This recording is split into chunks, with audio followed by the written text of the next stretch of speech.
with me if you want to live. You just don't turn it off! What's going on, everyone? Welcome back to the channel. My name is Jason. You're watching Backtrack Cinema. And thank you for joining me on this little bit of movie news I want to talk about Kujo getting remade by Netflix. Now, on FYI, I don't usually cover a lot of movie news. I don't usually, cover all the horror things that are coming out, all the other movie properties are coming out. I talk about a lot of movies in the past, but this really interests me. I will always cover something that I feel like I'm really passionate about. And Kujo, I'm a big fan of. I'm a big fan of that movie. I'm surprised they haven't remade this earlier. And you know what? This is the kind of movie I feel like should be remade. I like it. I think it's a great film, but there's a lot of people out there that are not big fans of it. And those are the kinds of movies I think you should say, hey, what can we do with this to bring it to a modern audience, if you will, or to update it? Because a lot of people do feel it's dated and all that. And so this really, I've been thinking about actually a Kujo remake for the last few years, ever since there was like this resurgence of all these Stephen King movies, right? And I would say, like always, Mike Flanagan would do a great job, but he's not associated with Netflix anymore. But there's a lot of great directors out there that could really do this. This is being produced by Roy Lee.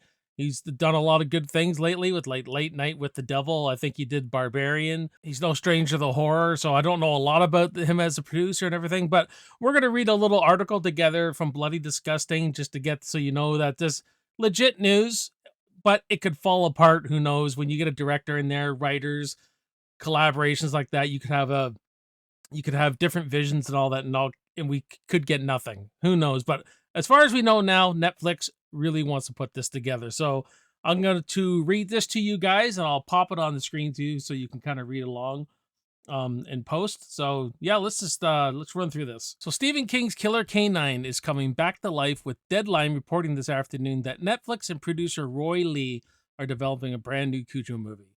The project will go out to writers immediately. No other information has been announced at this time. Stay tuned for more. So, like I said, this could fall apart. But Stephen King's horror novel Kujo was originally published in 1981, with director Louis Teague's classic horror movie adaptation being unleashed just 2 years later in 1983, with Dee Wallace, Ed Lauter, Daniel Hugh Kelly, and Danny Pintaro.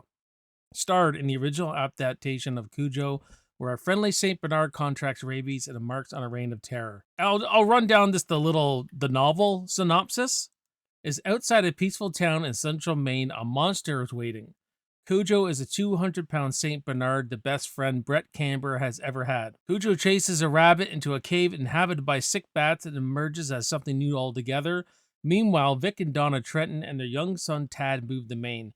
They are seeking peace and quiet, but life in this small town is not what it seems, as Tad tries to fend off the terror that comes to him at night from his bedroom closet, and as Vic and Donna face their own nightmare of marriage on the rocks, there is no way they can know that a monster infinitely sinister waits in the daylight. It was announced 10 years ago that Sun Classic Pictures were behind a new Kujo adaptation titled Kujo K9 Unit Joint Operations, but the project never got off the ground. So basically, guys, I'm just going to tell you my thoughts. I'm not the end-all be-all. I haven't even read the book of Kujo. I know certain plot lines of it, but I've just been a big fan of the movie. I think the movie was done really well. I think it was scary for its day. I still think it's scary now. It had great performances in it. So are my expectations high for this? Yeah, they would be. I want to see this in the proper hands and then make a really scary Kujo again. You know what I mean? So we're going to go what can go right and what can go wrong. And I'm going to start with what can go right. Let's start with some really good positives here, right? One thing that can go right is if you cast this movie well, and I think it needs to be cast really well. And I didn't put a whole lot of thought into, who would be the best for casting, but the first person that popped in my mind to take the role of Donna Trenton that was established by Dee Wallace is Scout Taylor Compton. She's the one that popped in my mind first when I was thinking about horror movies, and she was Laurie Strode in the Rob Zombie Halloween movies. You may not like those movies, but she could show a high range of emotion. And I'll pop a picture of her up, maybe I'll try and get a recent picture of her. She has that look to her of that Donna Trenton. I think she could show the vulnerability. Depending on the vision they want, will they be showing her having an affair Will they not? Will it be a reveal later on? I don't know, but think she can go through all those emotions with being attacked by a dog, with her marriage is on the rocks, all that. I think it'd be a great role for her. And depending on how they utilize, if they're going to use real dogs or just full CGI, I think she's willing to roll her sleeves up and take some punishment for a role like this. I think she has that kind of work ethic, but I think she would be really perfect for Donna Trenton. There's a lot of options, I'm sure. There's really talented people in horror. Not that there wasn't back then too, but there's a lot of talented people in horror now. So I think casting could really make this thing go right. Now, another thing you can do to make this thing go really right is make it more like the book. And the biggest change in the movie from 1983 was that the son, Tad lives. You know, Donna kills the dog and Tad lives, right? And it kind of goes against of all the themes in the book about monsters and having fear. And I really like Donna was, because she's having this affair, this was like her payment of sins, if you will. And in the book, I would make it dark, scary. I would have Tad die. I would do something like The Mist did. That ending in The Mist where it just shocked the hell out of you. You guys all know what I'm talking about. I would go there. I would go dark and I would have little Tad die at the end. You know what I mean? And maybe show the last scene of the aftermath of where this brings this family now. But I think this could make this very right. Now, typically, I believe that horror should have some light at the tunnel, but you could execute that still. You could still have the son die, have these two people come closer together in their marriage, a redemption kind of like, and still play into those themes. So that could go right. I think that's a must. I think you need to make this more like the book. Now, I don't know how the novel is, but in the movie, Kujo is a pet of the mechanic, the Cambers, right? I would make Kujo Tad's pet. I would make it the Trenton's pet. I think it would be awfully scary to see the family dog becoming rabid. It's one thing, you know, if it's, you know, just the mechanic's dog and then, you know, where she in the movie, she goes to get her car fixed, no one's there, they get attacked by, but if this is your dog, I think this is a much more emotional impact on this whole thing. So I think that would be definitely an idea you need to play with. Another thing I think you got to do to make this thing go right for the modern audience anyway is a little bit more kills. I believe in the original Kujo there was only 3 kills and they're quite far apart. I don't know how you execute this. There's lots of ways, but I think with this modern audience, you really want to show the viciousness of this dog. And you know, the slower, you know, the more he becomes rabid, maybe the worse the kills get, the more gruesome they get. You could do something like that. But I think, you know, I think you got to have more kills in here to appease to a lot of the horror fans. But still, you got to have the tension, the suspense that first movie created. That all has to be in there. And another thing that you need to make this thing right, you got to keep the themes of monsters and fear intact. I know in the novel, monsters is a big theme in the book, and fear is a big theme in the movie. Stephen King really shows you the representation of fear. You know what I mean? Like Donna Trenton is got a lot of fear. Is this all there is? Is this what my marriage? Is this the height of my marriage? Is this all there is? And then you got her husband, who's got this fear that he can't support his family with he's an advertising guy for the cereal, so he's constantly working, and this fear is driving them apart. And Cujo's a representation of that fear. And then you got Tad's, you know, there's a monster in his closet, there's that fear. And, you know, and then when he sees the dog, it just amplifies all that. And how monsters are living in our lives in the real world. Like we have this, the Camber family, is the mechanic. He's this abusive man towards his wife. He's not a good man. He's a monster. And there's a supernatural element in the book, I believe, where almost like Kujo is inhabited by a serial killer who kills himself, I believe. People who have read the book, let me know in the comments if I'm accurate about that. I don't know if it's this ambiguous thing. I don't know if that works on film though. You'd have to take, I don't know. I think you should still leave the supernatural stuff out to a certain point. You know what I mean? But yeah, there are a lot, you know, monsters in the real world mixed with this fear of everything. The whole thing's about fear. You know what I mean? Told through so many different characters. So I think that is an important thing that could really make this thing go right? What could make this thing go wrong? I think a lot of things. I mean, always, the wrong director, the wrong vision, the casting it poorly, bad music, that could all make it go wrong. You know what I mean? So, but if they have all that lined up and they're all ready to go, but what could make this thing really go wrong if you just make the same movie that we saw in 1983? Like, people want to see this updated, you know what I mean? So don't make the same movie. I would say go more, pick away, pick away from the novel a bit. Like, I've already talked about having Tad die. I think that would be a shocking ending, you know what I mean? But don't make the same movie, the movie that, I love and other of us fans really love.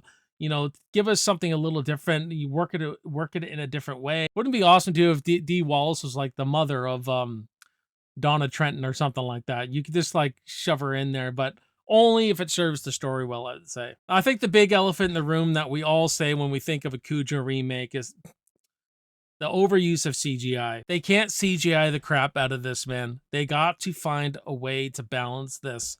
I know you're gonna have to put CGI in when the action scenes are there, like when the dog's on Donna attacking or and all that kind of stuff. You watch the original movie, just watch what they put Dee Wallace through. I mean, the woman suffered from exhaustion because her body didn't know she was acting, so she was still traumatized. Like, you know what I mean? I mean, she just went through the ringer with that, but it brought that performance out so well. But I don't know how you work this. I would have a real dog before he's rabid, and when he's just walking around, putting around the yard, and when he starts going rabid, where he's not moving too much. You'd have a real dog. I just don't think they're gonna, with a budget. This probably won't have a huge budget. You know what I mean? And I just don't know how good of CGI you're gonna get with that. I'm sure this producer is thinking about it, and how creative they can get with it. But and what are the laws now? I really don't know. Like, can you put actors in that kind of harm with a real dog again? Can you like, they use like 9 to 12 dogs in the original Cujo? I mean, I just don't see them doing that. So, like it or not, I think we're gonna get CGI. You just got to get used to that, I think. But can they just balance it out? Balance it out somehow. You know what I mean? Definitely put some real blood in there, man. Don't go cheap on the blood. I hate that with a lot of modern movies where they're using like CGI blood and stuff like that. But that's going to be a concern for me. This could really take us out of the film if it's bad CGI with the dog. You know what I mean? Don't fill this with cheap jump scares, man. This could make this film go really wrong. If every kill is just a cheap jump scare, you need to jump scare us. And the original wasn't full of any cheap jump scares at all. It had jump scares, but it was clever. Just watch that third act, man. The way he tricks you with the camera, where you think the dog's here and it pops out here. There was nothing cheap about this movie with its jump scares. Crafted really, really well. But if we're getting a handful of jump scares with this dog, again, it's not going to go over well. I don't know what the vision is. Is it just, we're going to sit down for an hour and a half, watch a good horror film on Netflix and just have a good time? Or do you really want to get in there, ratchet the tension up, and scare the shit out of us? How do we represent this dog to us and make it scary again? Now, I did touch on this a bit, like adding the supernatural element, I think could make this thing go very wrong. It depends on the director, the execution, the style, right? But as far where I'm sitting now, let's make it more of a real story. Keep the supernatural element a little bit out of it. And that's what's great about the original Cujo, is this was a real situation that could really happen. And speaking of that real situation, we have to deal with their cell phones now.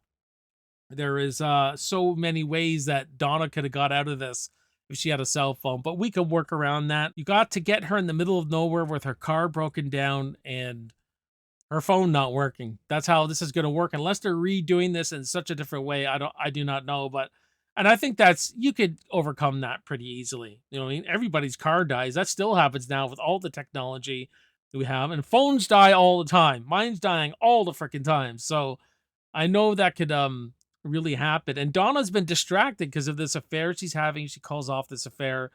Things going on with her husband. There's a lot of distraction in these people's lives, right? So I think they can work around that fairly easy. And my God, do not rush this movie. Do not rush it, or this is going to be wrong. This is going to make this movie not good. Don't rush it. Don't go from kill to kill rushing it. The first one works for me because there is this nice pace. There is this nice pace to it. A lot of people find it slow, but I don't, because you got a lot of themes they're working with the affair and seeing this marriage collapsing, and this young boy seeing monsters in his closet. To me, there was enough there because I was invested in the characters. Now, a lot of people aren't, but you still can't rush it. You got to get us to care about the characters still. You got to have that character development for all this to work really nice. But that's off the top of my head, guys. Really, what I think could make this go wrong and make it go right. So I really like to hear from you, all you Cujo fans, even your people who don't like the movie or maybe excited about this.